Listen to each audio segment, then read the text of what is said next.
ഗുസ്തി താരങ്ങളായ വിനേഷ് ഫോഗട്ടും ബജ്റംഗ് പുനിയയും വരാനിരിക്കുന്ന ഹരിയാന നിയമസഭാ തിരഞ്ഞെടുപ്പിൽ മത്സരിക്കുമെന്ന റിപ്പോർട്ട്. കോൺഗ്രസ് സ്ഥാനാർത്ഥികളായിട്ടായിരിക്കും ഇരുവരും ജനവിധി തേടുക. പാർട്ടിയിൽ അംഗത്വം സ്വീകരിക്കുന്നതിന് മുന്നോടിയായി ഇരുവരും പ്രതിപക്ഷ നേതാവ് രാഹുൽ ഗാന്ധിയുമായി കൂടിക്കാഴ്ച നടത്തി. കൂടിക്കാഴ്ചയുടെ ചിത്രങ്ങൾ കോൺഗ്രസ് ഔദ്യോഗികമായി പുറത്തുവിട്ടിട്ടുണ്ട്. ജുലാന സീറ്റിൽ നിന്ന് വിനേഷ് ഫോഗട്ട് മത്സരിച്ചേക്കുമെന്നാണ് റിപ്പോർട്ട്. അതേസമയം ബജ്റംഗ് പുനിയ ബാട്ട്ലി സീറ്റിൽ നിന്ന് ജനവിധി തേടിയേക്കും. വിനേഷ് ഫോഗട്ട് സജീവ രാഷ്ട്രീയത്തിലേക്ക് പ്രവേശിക്കാൻ ഒരുങ്ങുന്നതായി നേരത്തെ റിപ്പോർട്ടുകൾ ഉണ്ടായിരുന്നു. ഒളിമ്പിക്സിന് ശേഷം പാരീസിൽ നിന്ന് നാട്ടിലേക്ക് തിരിച്ചെത്തിയ താരത്തിന് ഉജ്ജ്വല സ്വീകരണമാണ് ലഭിച്ചത്. തിങ്കളാഴ്ച ചേർന്ന കോൺഗ്രസ് കേന്ദ്ര കമ്മിറ്റി യോഗത്തിൽ 34 സ്ഥാനാർത്ഥികളുടെ അന്തിമ പട്ടിക കോൺഗ്രസ് തയ്യാറാക്കിയിരുന്നു. തുടർന്ന് ബുധനാഴ്ച കോൺഗ്രസിന്റെ സ്ഥാനാർത്ഥി പട്ടിക പൂർണ്ണമായും പുറത്തുവിടുമെന്ന് ഹരിയാനയുടെ ചുമതലയുള്ള AICC അംഗം ദീപക് ബാബരിയ വ്യക്തമാക്കി. കോൺഗ്രസ് ആം ആദ്മി പാർട്ടി സഖ്യ സാധ്യതയുമായി ബന്ധപ്പെട്ട ചർച്ചകൾ പുരോഗമിക്കുന്നതിനിടെയാണ് ഇരുവരുടെയും പാർട്ടി പ്രവേശം.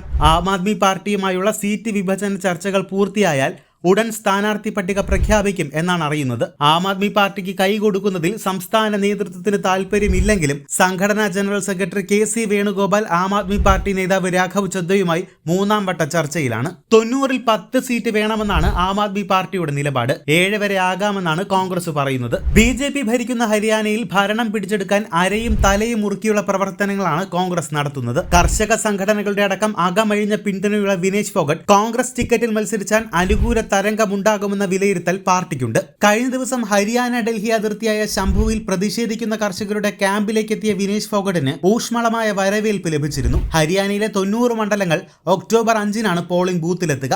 ഒക്ടോബർ 8-നാണ് ഫലപ്രഖ്യാപനം.